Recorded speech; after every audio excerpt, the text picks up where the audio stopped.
moment the knight senses your presence, he speaks. "You there. I wish to challenge you in a contest of strength," he proclaims, placing his hand on the hilt of his sword. It seems he has deemed you a worthy opponent. Stealing your resolve, you draw your sword from its sheath.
"Warrior, this is far more befitting of you," he says, entrusting you with his armor. Perhaps returning to basics because of his loss, the knight swings his sword intently.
I'm exhausted, says Riddis. She certainly looks it. Bruno is silent and looks deep in thought. As you head into the village after your friends, another headache splits your skull. This place. Something about it is triggering a memory that feels like it's trying to claw its way out of your brain. Let's rest up at the inn, suggests Melanie, taking in everyone's state.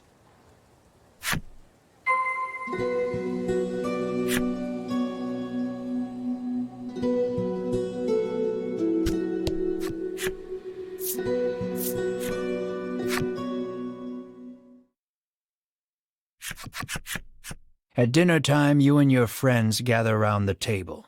For a while it's quiet, but then Melanie speaks up. Now that the dragon's been defeated, she says, what are we going to do?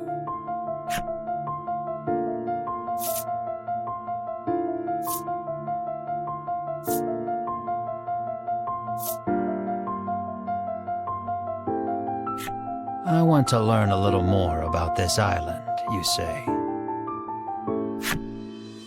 Bruno agrees with you. They call this place Mount Medica. Something tells me there are still secrets to uncover. In truth, the Ivory Order wanted to capture the dragon alive, but Sherwin killed him.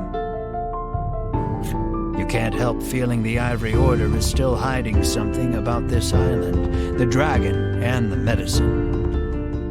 Whether you go after the Ivory Order or investigate the island, first and foremost, you need information. The Overseer should be pretty knowledgeable about the island, reasons Melanie. You decide to pay a visit to the Overseer after a good night's rest.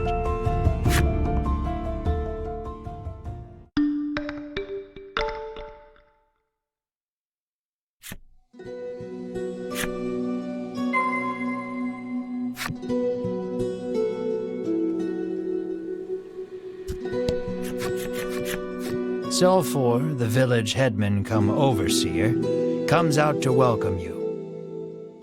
After detailing what happened atop the volcano, you ask him to tell you everything he knows about this island. So, the dragon's tears are the medicine's main ingredient, he muses.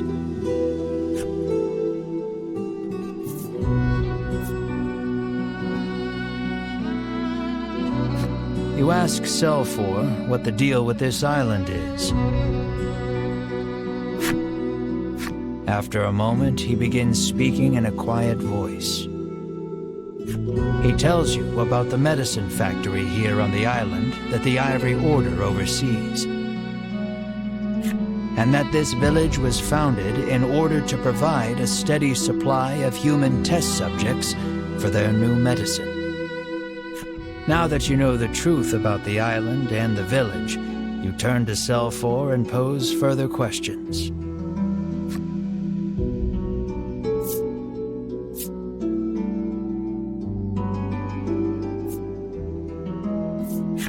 Probing further, you ask, and the Ivory Order forced the dragon to make medicine at that factory? I'm almost positive they did, he replies. That explains why the Order wanted to capture him, says Bruno, understanding dawning on his face. But if that's the case, why did Sherwin flout the Order and kill the dragon? You're still missing the final piece of this puzzle.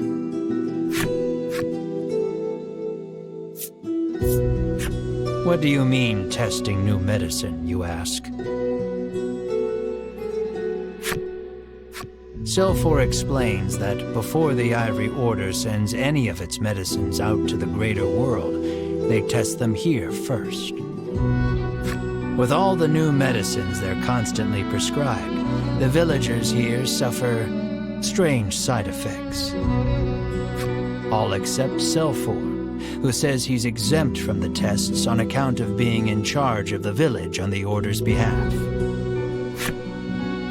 Sometimes we get people who try to escape, he says, his gaze dropping. The Order always catches them.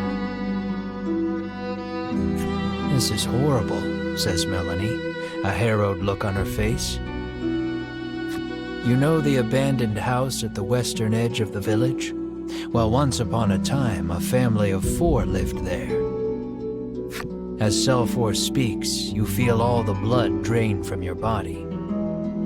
There's something I'd like to see for myself at that house, you say, your brow creased. At the uncharacteristically somber look on your face, Melanie, Riddis, and Bruno give silent nods.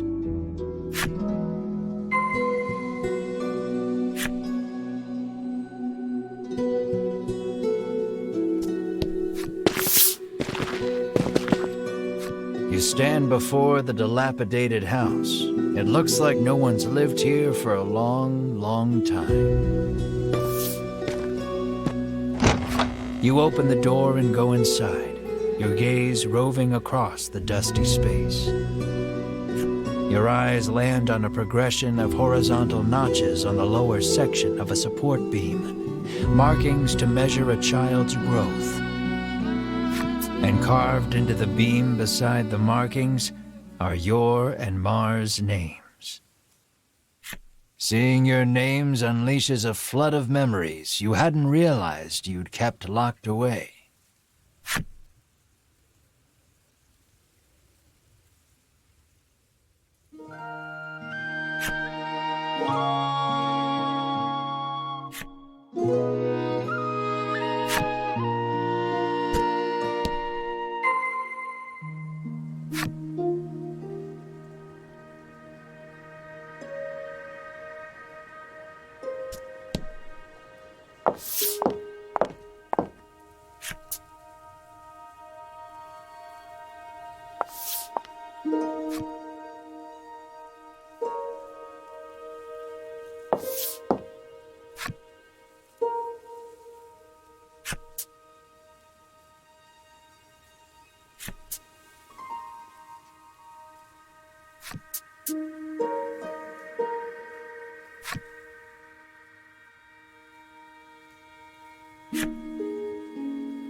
The trauma of what happened, combined with the effects of the medicine, spurred the loss of your memories.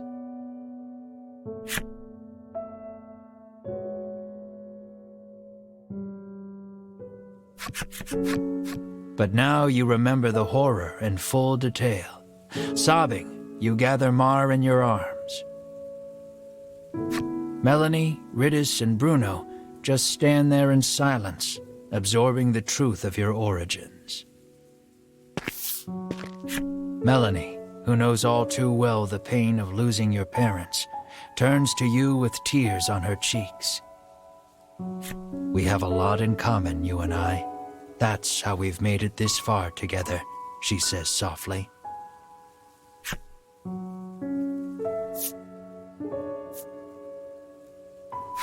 Moved by her kindness, you give her a silent nod. But I've still got farther to go, you say, scrubbing your face dry. As painful as those memories are, something the Ivory Order disciples said gave you hope. If you can get your hands on an undiluted solution of Dragon Tear, you can restore Mar to her human form. And what was that about the place they called the Mausoleum? That's probably a good enough place as any to start looking for Dragon Tear. Melanie doesn't miss the determination that blooms on your face. Whatever it is you need to do, she says, I'm with you.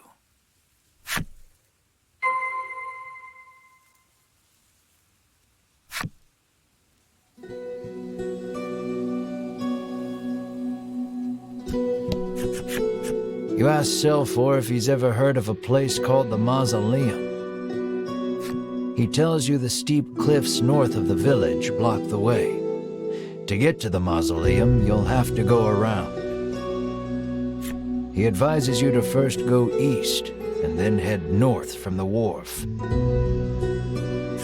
wharf, that's where we first docked, right? Clarifies Bruno. The path to the Mausoleum is a long one. If you start feeling weary on your journey, use the jump feature to return to the village.